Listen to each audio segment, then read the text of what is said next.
Je vais changer un peu de monde, du coup on va partir un peu dans le monde du coup du serverless. Est-ce que déjà parmi vous ça évoque quelque chose à des gens? Est-ce que vous pouvez lever la main? Bon, ça a l'air d'être plutôt bien connu. Donc le serverless, une dizaine d'années. L'idée c'est plus de confier toute la partie management au cloud provider. On en gagne beaucoup de flexibilité pour développer notamment. Et moi en particulier, je vais vous raconter un peu une histoire, enfin plutôt une réflexion que j'ai eue. Donc très précisément, donc dans le monde du serverless chez AWS, donc un cloud provider, il y a donc un service qui s'appelle Lambda. C'est très pratique, vous avez un bout de code à faire tourner, vous le lancez, il tourne, vous pouvez l'invoquer par des événements, par un call HTTP, et il fait tourner votre code. Mais du coup, ce qui est cool, c'est qu'il y a pas mal de fonctionnalités, et notamment l'histoire que je vous raconte aujourd'hui, c'est une des fonctionnalités un peu plus spécifiques de ça. Donc j'ai un peu expérimenté avec quand j'ai appris son existence, et je me suis dit que c'était assez cool et que ça avait du potentiel, donc peut-être ça vous intéressera. Donc l'idée un petit peu pour planter un peu le décor, quand on code, on aime bien que notre code soit bien rangé, donc séparer un peu les différentes responsabilités dans notre code. On va commencer par créer des fonctions pour factoriser la logique, l'isoler. Cette logique intéressante, on peut peut-être la réutiliser ailleurs, donc dans d'autres équipes. Donc on va commencer à créer des librairies, des SDK, comme ça on peut le déployer. Le seul problème un peu de ça, c'est que les SDK, ça utilise un langage, et donc on est un peu plus ou moins contraint au langage qu'on utilise. Donc si on a des équipes qui utilisent différents langages, ça peut être un peu plus compliqué. Et donc du coup là, l'idée, si on poussait un peu plus loin, et on veut bien donc packager un petit peu notre logique en plus, de manière à ce qu'il pourrait facilement être déployé, utilisé par d'autres applications, par d'autres équipes, dans d'autres langages, et tout en restant vraiment le plus facile possible. Et du coup, c'est un petit peu l'exemple. Donc là, l'exemple que je vais vous montrer ici, il est fictif. Hein, spoiler alert, rien n'est production ready là-dedans, c'est vraiment par vue d'esprit, mais bon. L'idée, c'est donc de faire un système de cache très simple. On veut récupérer des données, on va d'abord regarder dans le cache si on trouve les données dans le cache. Si on les a, on les retourne, sinon on les récupère, c'est peut-être un peu plus loin, ça prend plus de temps, mais on les stocke dans le cache pour la prochaine fois. Donc ça, on peut l'implémenter facilement directement dans notre code, ça marche bien. Mais si on a deux équipes qui le font, on va commencer à factoriser. Et pareil, plus on aura d'équipes, plus ça va devenir compliqué, parce qu'à chaque changement un petit peu de la logique qu'on veut appliquer, il faudra faire de grands process de changement pour que toutes les équipes fassent le changement. On a plusieurs langages, ça va diverger dans les différentes implémentations sur les langages, bref, le cauchemar.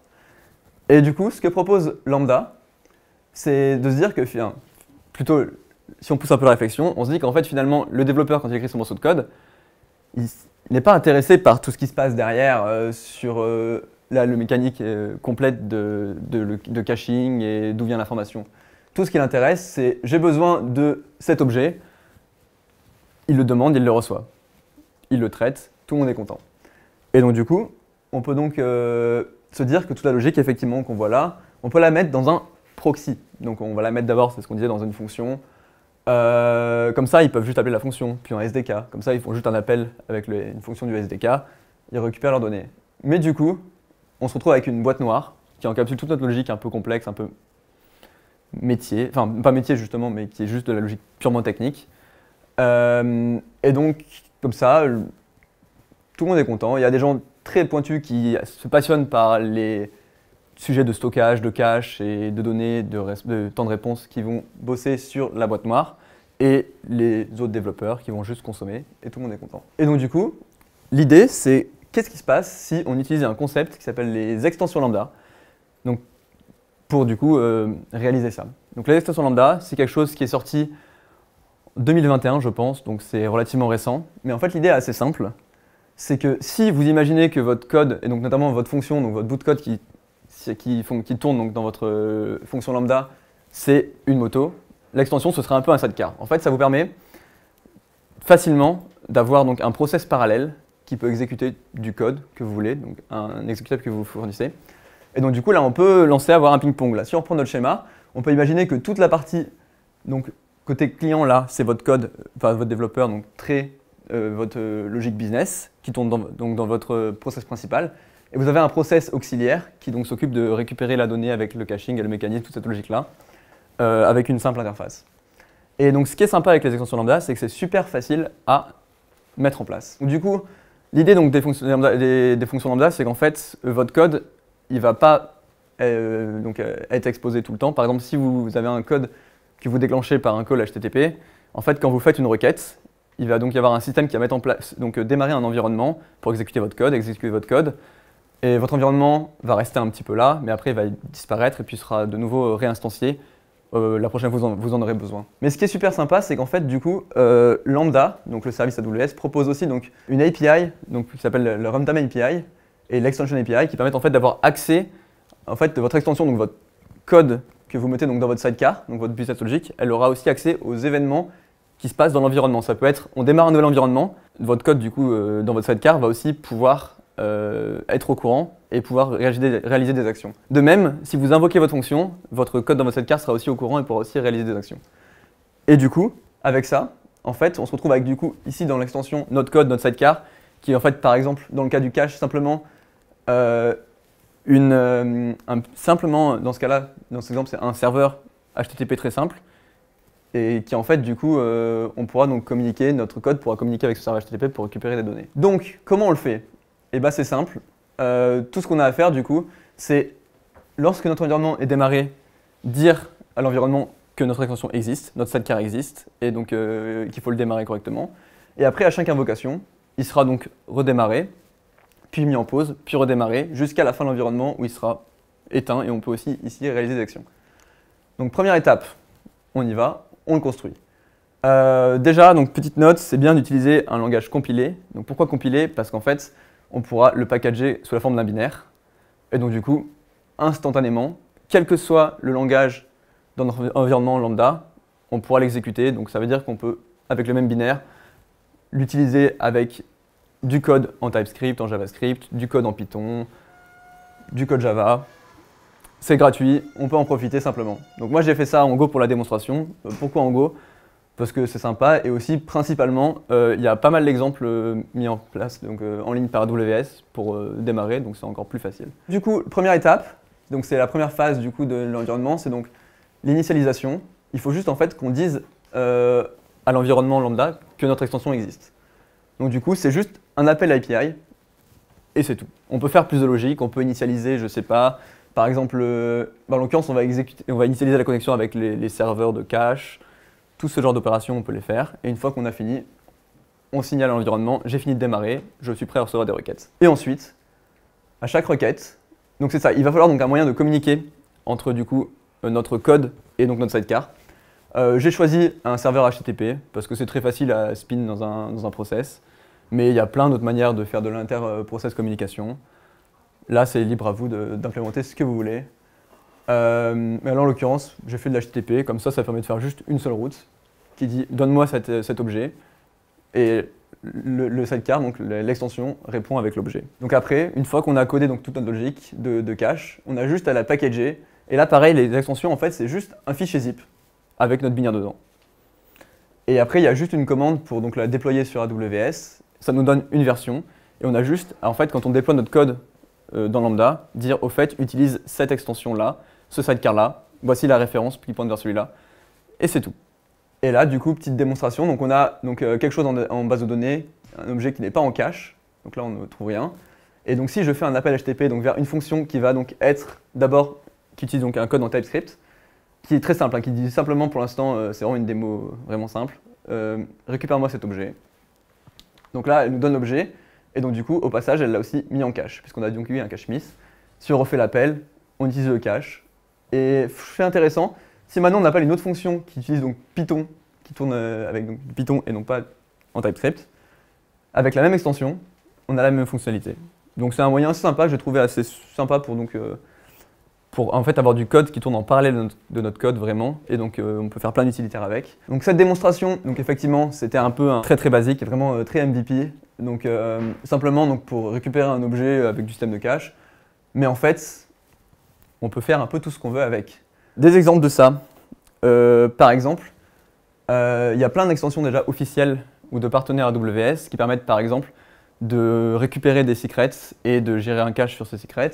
Donc ça c'est assez pratique. Pareil, on peut faire du processing. Il y a beaucoup d'extensions de logging aussi qui marchent parce qu'en fait on a aussi accès en tant qu'extension aux logs du coup que notre fonction produit. Donc on peut traiter ces logs, les traiter, les envoyer à une destination. On peut faire plein de choses. Et un autre exemple aussi que j'aime beaucoup, c'est lorsqu'on fait donc on veut faire des tests d'intégration.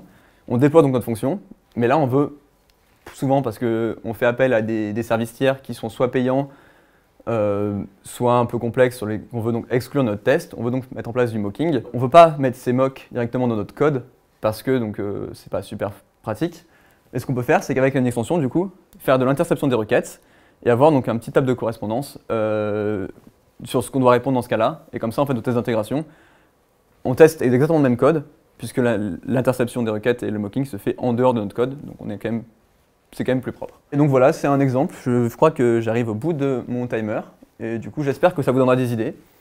Et puis, si vous voulez parler un peu de serverless ou d'autres choses, n'hésitez pas. Donc, si on suppose que la durée de vie d'une lambda, c'est entre son appel et le résultat qu'elle a retourné, quelle est la durée de vie de l'extension? Alors, en fait, la durée de vie d'une lambda, c'est un petit peu plus complexe. C'est qu'en fait, l'environnement, une fois qu'il a été invoqué, il va rester pendant une quinzaine de minutes environ. Et donc, du coup, en fait, l'extension, elle va être mise en pause entre donc, les différentes invocations. Ce qui fait que, par exemple, en fait, votre initialisation, vous le faites une fois. Donc, c'est pratique si vous avez quelque chose d'assez lourd à initialiser. Mais vous pouvez quand même, elle sera quand même donc, mise en pause et réactivée donc, à chaque invocation. Donc là, en l'occurrence, ce système de caching, en fait, c'était uniquement la logique pour faire le caching, pas vraiment le stockage. Donc j'ai utilisé dans ce cas-là Momento et DynamoDB donc pour respectivement le cache et le stockage. Pourquoi ces solutions-là? Parce que c'est super facile à mettre en place, en 3 clics c'est fait. Je pense que le caching comme ça, c'est un exemple un peu overkill, j'ai envie de dire, parce qu'il y a des moyens probablement faciles de le faire, mais c'est un exemple qui a le mérite d'être facile à illustrer pour cet usage. Est-ce que tu saurais définir le bon contexte où il faut utiliser du cache vs quand il ne faut pas en utiliser? Parce que j'ai eu des expériences un peu compliquées avec du cache. 30 secondes, vas-y. 30 secondes? Eh ben, je pense que ça tient en 2 secondes. Bonne chance. Non, c'est beaucoup, je pense, c'est très spécifique au contexte. Mais pour moi, un des indicateurs, c'est le ratio un peu de lecture versus écriture. C'est là où plus tu auras donc de lecture, par exemple, en termes de volume de requêtes, plus ce sera intéressant.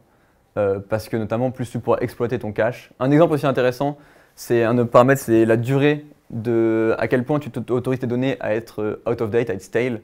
Je sais pas comment dire en français, mais parce que du coup, ça permettra vraiment de... Si tu permets en fait que tes données ne soient pas toujours à jour, tu peux avoir des durées de cache plus grandes. Et c'est là où c'est vraiment utile. Par contre, effectivement, le cache à tout va, c'est un coup à se prendre la tête et s'arracher les cheveux jusqu'à devenir chauve. Sur tout ce qui est gérer les invalidations de cache, et tout ça. D'autant plus que suivant les systèmes de cache que tu utilises par exemple un CMS, je crois que beaucoup facturent aussi les invalidations de cache. Du coup, j'ai envie de dire, le cache, mieux vaut par défaut pas trop caché. Et si vraiment tu te rends compte que tu as moyen du potentiel, parce que tu as beaucoup de lectures, tes données changent très peu, là ça vaut le coup d'implémenter localement ton cache. Enfin, sur cette partie de données-là uniquement, et de voir à partir de là, vraiment d'expérimenter à petits pas. C'est spécifique à Amazon ou tu peux utiliser les lambda extensions sur d'autres providers? Là, pour le coup, les lambda extensions, je pense que c'est spécifique au service de lambda, donc à Amazon. J'ai pas trop regardé, mais il y a peut-être les concurrents qui vont probablement à terme développer des systèmes équivalents. Il y a des équivalents, mais du coup, tu peux pas prendre une lambda et la balancer dans Azure. Oui, donc il y a des équivalents, mais tu peux pas prendre une lambda et la balancer ailleurs. C'est vraiment spécifique et propriétaire à Amazon. Sur Google, pareil, ils ont des trucs, mais ils ont des extensions à eux et à Azure aussi, je crois. C'est ça, il y a toujours un peu de travail en plus. C'est un peu le problème de ces trucs-là, c'est qu'ils sont pas trop portables et c'est un peu une boîte noire chez eux, tu sais pas trop ce qui se passe dedans. D'ailleurs, comment tu monitores ce qui se passe dans ta lambda si jamais elle échoue, si jamais tu as des erreurs dedans? Alors, il y a plusieurs solutions qui permettent de faire ça. Notamment, une assez intéressante, c'est justement, il y a pas mal d'entreprises de monitoring, donc des grands noms de monitoring, les Datadog, les Lumigo par exemple. Lumigo qui sont plus spécifiques dans le serverless, qui utilisent justement des extensions, qui en fait, du coup, comme ils ont accès les extensions, ont accès en fait à des API assez internes à l'environnement, elles ont moyen d'avoir beaucoup d'informations sur ce qui se passe. Et notamment, ils peuvent récupérer les événements, donc quand tu fais un call HTTP, l'événement qui en fait est transmis à ta fonction, ils peuvent récupérer les logs, ils peuvent récupérer ce qui est retourné. Et donc en fait, il a pris tout ça donc, dans l'extension, ils agrègent tout, ils l'envoient du coup au serveur et après là c'est traité pour être bien affiché. Voilà, c'est pour loguer ce qui se passe sur ton serveur, c'est pas pour se loguer ce qui se passe dans ta lambda elle-même. Ah oui, ouais. Parce que ta lambda, du coup, ça reste du code à toi qui s'exécute dans un environnement, qui fait du traitement. Et du coup, autant ton code, oui, généralement, as de quoi le monitorer, mais sur les lambdas, je me demandais s'ils avaient des systèmes qui permettaient savoir ce qui se passe à l'intérieur, d'avoir ce qu'ils échouent, est-ce que ça a échoué, est-ce que ça génère des erreurs. Non, c'est très très rare généralement. La seule chose que tu as, c'est donc il y a une autre API que tu as accès, c'est l'API télémétrie, qui donne par exemple combien tu as utilisé donc l'exécution de ta fonction a utilisé de CPU, de RAM. Le temps d'exécution, mais c'est à peu près tout ce qui t'expose. C'est un peu l'éternel débat du plus ou moins managé vers le moins managé, avec des deux cas, des trade-offs, c'est ça. C'est ça. Après, du coup, avantages, inconvénients, comme toujours des trade-offs. La vie est un monde de trade-offs. Mais donc c'est ça, moi je travaille beaucoup donc, sur le serverless, donc l'idée c'est principalement quand on a besoin d'itérer très rapidement, ça permet d'avoir des prototypages ou des premières versions très rapides. Après, c'est vrai que du coup, d'un autre côté, on a moins de visibilité, mais aussi la probabilité que ce soit à cause d'une erreur dans AWS que notre fonction échoue, ça m'est jamais arrivé en plusieurs années. Donc souvent c'est plutôt moi qui fais des bêtises dans le code, et là on a l'erreur. C'est ça aussi. C'est ça. Et puis après, c'est ça, donc s'il y a une erreur de code, on a quand même du coup, si une erreur se produit, l'erreur est quand même remontée. Que ce soit donc dans AWS, il y a un service qui s'appelle CloudWatch qui récupère donc les logs, qui affiche donc l'erreur, la trace, donc on peut itérer depuis ici aussi. En fait, c'est ça, quand on travaille en serverless, on suppose que les briques sur lesquelles donc Lambda par exemple, fait ce qu'il faut quand on lui demande. Et c'est plutôt vrai, sauf vraiment en cas de gros problèmes, mais je pense que le jour où un data center AWS a des problèmes, on aura d'autres problèmes que notre fonction. Si je comprends bien, ça permet de rajouter un certain état à ta lambda, un état qui persiste sur la timeline. Là j'utilise ça effectivement pour rajouter un état qui se passe du coup à l'extérieur, oui. Est-ce que cet état peut être partagé entre différentes fonctions lambda? Alors justement là, donc là l'état que j'ai utilisé, c'était Momento, donc en fait le state, l'état du coup, il est stocké à l'extérieur. Oui, c'est la DB donc là, qui sera là partagée. il est clairement partagé entre différentes fonctions lambda. Mais pas ton cache quelque part. Mon cache, c'est justement Momento qui est donc une solution du coup qui est stockée à l'extérieur de ma lambda. Mais après, ce qui peut aussi être fait, c'est en fait il y a deux types de cache. Là, le cache que j'ai utilisé, c'est un cache vraiment global, donc à l'extérieur. Mais aussi, ce qui peut être intéressant, c'est de le stocker du coup. Si par exemple, je récupère un secret, je ne peux pas envoyer mon secret sur un serveur à l'extérieur. Mais par contre, si j'ai plusieurs invocations, j'ai pas envie de faire la requête à chaque fois. Donc ce que je peux faire, c'est effectivement le stocker dans mon environnement. Mais c'est l'invocation d'une même lambda. C'est Si ça. tu invoques Là, dans une ce cas, deuxième ce sera pour lambda, une même lambda. si tu invoques une deuxième lambda, elle ne share pas le même contexte. Exactement, elle n'a pas le même contexte. Mais par contre, comme l'environnement est réutilisé quand même pour la même lambda, si j'ai plusieurs requêtes successives, ça me quand même permet de diminuer quand même le nombre de requêtes et d'accélérer aussi certaines requêtes au passage. Ce qu'il faut voir, c'est que ces trucs-là, en gros, il faut considérer stateless parce que Amazon peut les atteindre et les redémarrer quand ils veulent, en fait. Donc, il faut que tu puisses repopper et reprendre un état, en fait. Il faut vraiment les voir comme ça, quoi. C'est des trucs vraiment éphémères. Tu penses que ça va tenir, mais tu n'as jamais aucune garantie là-dessus. Ouais, donc tout est stateless dans le truc serverless comme ça, généralement, parce que tu sais pas trop ce qui va se passer derrière, tu n'as pas le contrôle sur la machine. Donc, C'est ça. Et notamment, en fait, souvent, en serverless, on a tendance un peu à éclater l'application, en fait, en plein d'événements qui déclenchent des petits bouts de code. Et en fait, ça fait un joli feu d'artifice quand tout se passe bien. Mais du coup, en fait, c'est ça. L'idée, c'est un peu d'avoir des briques un peu interchangeables. C'est un peu un paradigme un peu différent.